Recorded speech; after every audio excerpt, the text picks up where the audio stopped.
Hi everybody, back again trying to explain on how to change your views and install views, load an aircraft up with views that doesn't have any preset. People are still asking for that.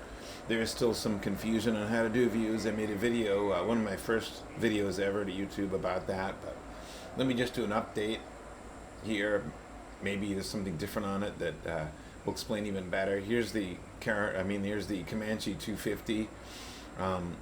As it sits just fine, but there's no way to get in the cockpit from the walk around view or the outside view. I mean, once you're in the cockpit, you can go external to the aircraft, certainly like this, and do a pre-flight.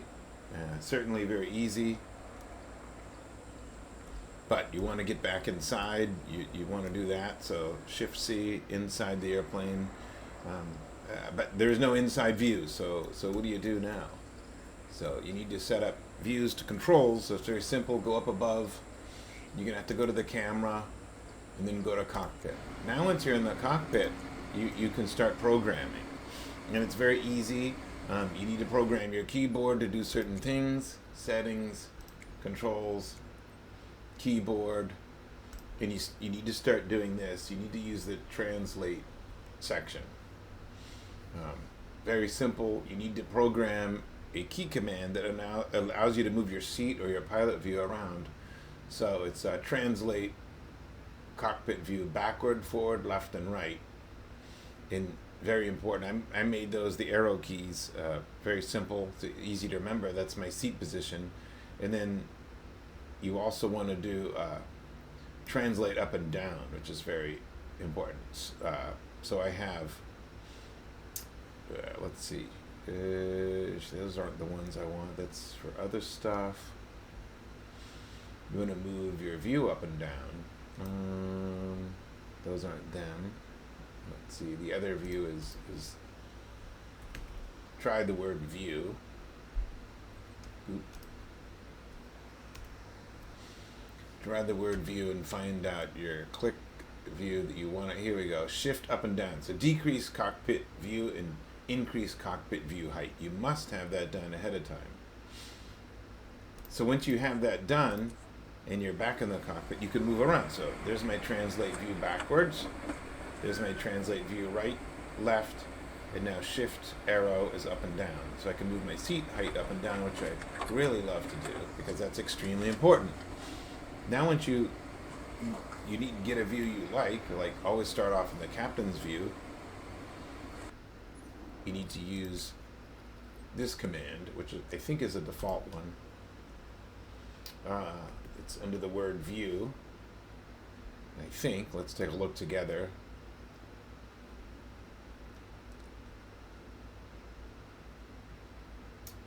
Okay, it's save. Use the word save in here. So type the word save. Here we go. So, oops, it always does that. It disappears. Type the word save into the search window. Come on, SAVE, and then go over here, you'll see it. So you're going to be save custom camera 0 is Control Alt 0.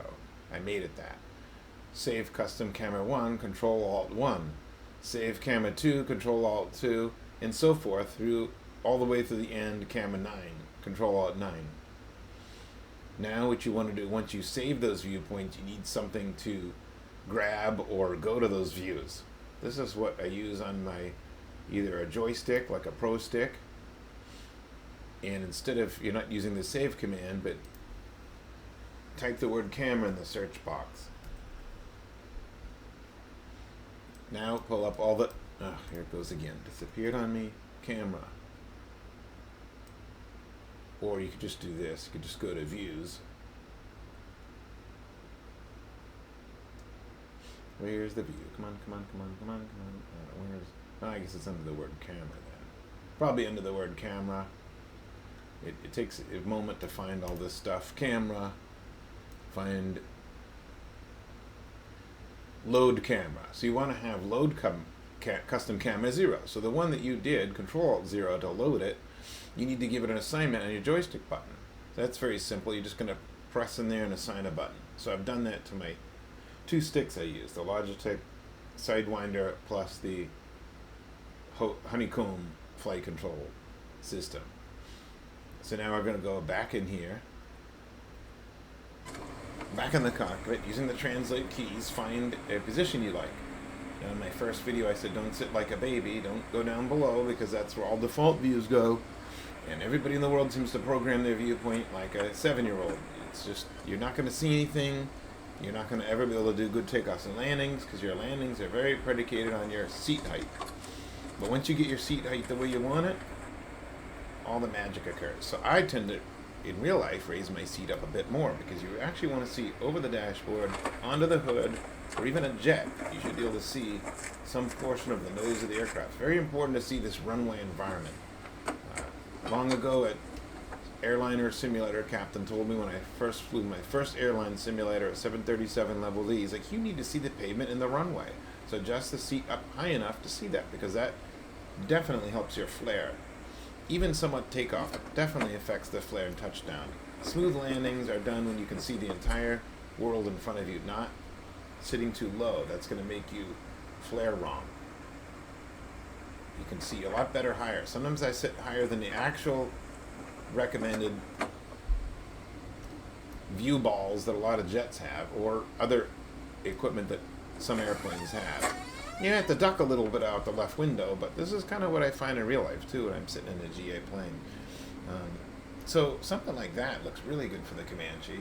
Maybe you don't want to go too far crazy, but I always like to have my views so that I can see my slip skid indicator and my vertical speed indicator. That's very important. And then make sure it's level and straight like this. And I'm going to set the view up in just 1 second, so it's perfect. There we go. Alt Control 1. Then I'm going to move over with the translate and make my co-pilot view. Alt Control 2. Now I can already flick back to Captain, co-pilot. Now I'm going to look off to the left. This is what I do. Set my view down a little bit using that the view down seat height. There we go. Alt Control 3. I'm going to go back to the co-pilot and look over here and go down, and I'm going to hit Alt Control 4. So now look at this. I've already got Captain, co-pilot, right view, left view. Now I want to go down and look at the instrument panel. That's called Alt Control 6. So now I can look down at the instrument panel. And then sometimes I'll do an overhead view, and let's try that. The overhead view to look at the trim indicator and position yourself the way you want. And there we go. Alt Control 8. So I can use these are rocker switches. An upper rocker brings me up here, and a down rocker brings me down here. So you can set it up the way you want. Now to get some close-in panel views, sink way to the bottom. We can actually probably have to get rid of the iPad thingy here. Alright, get way to the bottom so you can look at lights and other equipment. There we go, set up like that, because you're going to need a hot view there quite often. So Alt Control 9er is that one. And then I'll move off to the right and do something over here like this, and maybe get a chance to look more at this area. Alt Control 0, because I have it like this. I have a left-hand rocker and a right-hand rocker to move my view slightly right. And my down view goes over here. Now, is there anything else in the Comanche that you might want to grab or access? There probably is. Up close, maybe a radio panel or the GPS over here. So you might even want to be closer than that, so you can get into the GPS. There's 2 more commands remaining in the set of 9, so I'll do like an Alt Control, let's see here, 7 maybe for something on the left, because it's the positioning I have, and fuel maybe, Alt Control 5 on that side. I have another rocker available in the honeycomb, so left rocker there and a right rocker there, whatever, just gives me all the views I can imagine. So there you go. There's all 9 views set, and very easy to get to and manipulate. Obviously, you may have to manually move the arrows back and forth to do a little bit more. Like there's the autopilot master switch. That's an important one. I just want to make sure before I do anything that the autopilot is set and easy to use. So on this airplane, fumbling around, I know there is an autopilot. I think it's just pitch on and off, so I kind of forget, honestly. I'd have to fly it again. It's been a little while since I've been in it, so I don't really recall. There could be a hidden function for that, actually, so some of you guys might already know. I know there's an autopilot somewhere, but in this particular mode, I don't see it, but it's there. I'd have to look at the book. But certainly I know there is one, so I don't know where it is. But anyway, there's your views. Very easy. quick review again, and let me know if that works for you. If you learned something new, that'd be great. Thanks. Good day.